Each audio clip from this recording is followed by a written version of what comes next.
In her thesis, entitled Sungura and Social Identity Narratives in Post-Colonial Zimbabwe, an analysis of the popularity of Alick Macheso's music, she investigates the musical and socio-political circumstances giving rise to the popularity of Alick Macheso and the Sungura genre.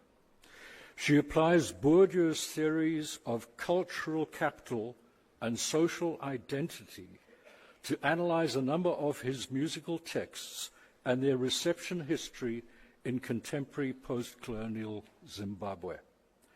Drawing from interviews with Macheso and members of his audience, she develops a holistic overview of this iconic musician's contribution to musical life as a highly visible representative of the Sungura genre.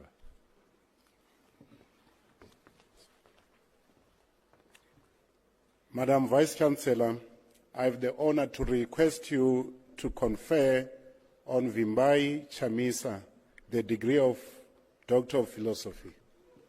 I